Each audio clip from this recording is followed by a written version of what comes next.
Apollo tyres, यहाँ पर थोड़ी सी चिंताएं के बादल छाए हुए हैं मॉनसून के आने के बाद। क्यों, ये बताने के लिए कुशल हमारे साथ जुड़ चुके हैं। कुशल, क्या हो गया अपोलो टायर में? एक तरफ तो सीएट टायर भाग रहा है, जैसा अभी हमारे सिद्धार्थ जी बता रहे थे, अपोलो टायर के साथ क्या समस्या है? सीएट टायर्स के अभी तक एनालिस्ट मीट नहीं हुई है शायद, इसलिए अपोलो टायर्स इनकी हो गई। हाँ, इनकी हो गई है एनालिस्ट मीट, और एनालिस्ट मीट में थोड़ी सी चिंता का विषय बन रहा है इनका अंतर्राष्ट्रीय बाजार का जो मार्केट है। स्पेसिफिकली आप देखिए यहाँ पर सबसे पहले तो जो FY23 से 25 का एस्टिमेट्स लगाकर चल रहे हैं, आय में करीबन 6% की ही सालाना ग्रोथ एक्सपेक्टेड है।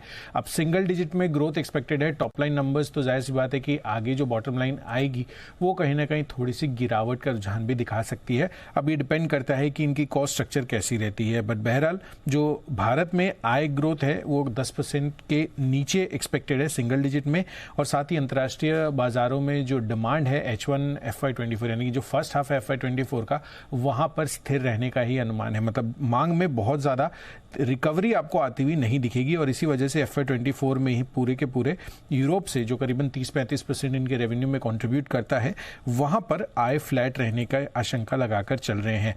अब OEMs की मांग और साथ ही जो एक्सपोर्ट्स में गिरावट है वो भी कहीं ना कहीं डोमेस्टिक मार्केट्स पर भी थोड़ा सा डेंट डालता हुआ नजर आ सकता है। इसी वजह से लार्जली जो कंपनी की आय है वो 6 से 7% तक ही ग्रो कर सकती है।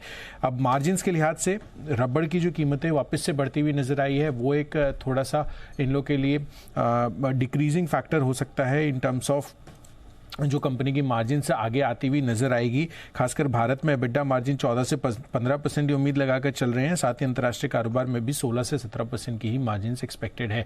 तो मार्जिन के लिहाज से भी बहुत ज़्यादा फायरवर्क्स नहीं आगे चलकर लगाकर चल रहे हैं, और टॉप लाइन ग्रोथ भी धीमी रहने का अनुमान है। तो एनालिस्ट मीट टेक अवे से ये जो 2 पॉइंट्स निकल कर आ रहे हैं, उस वजह से आज अपोलो टायर्स आप देखिए 3-3.5% तक की गिरावट दिखाता हुआ नजर आ रहा है।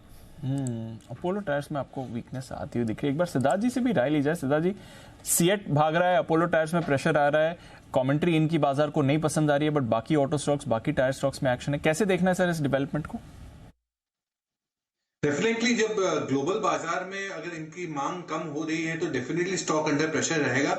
बट इसके विपरीत जैसे कुशल सही कह रहे हैं कि अभी तक कॉल नहीं हुआ है सीएट का, बट और लास्ट कमेंट्री जो आई है सीएट की कि वो डबल डिजिट एक्सपेक्टेशन ग्रोथ की रख रहे हैं इन द एक्सपोर्ट मार्केट। तो ओवरऑल पर्सपेक्टिव से मुझे लगता है कि अभी अगर ये दोनों में से कोई पिक एंड चूज करना हो तो बेहतर चॉइस रहेगा सीएट और ना कि अपोलो टायर्स।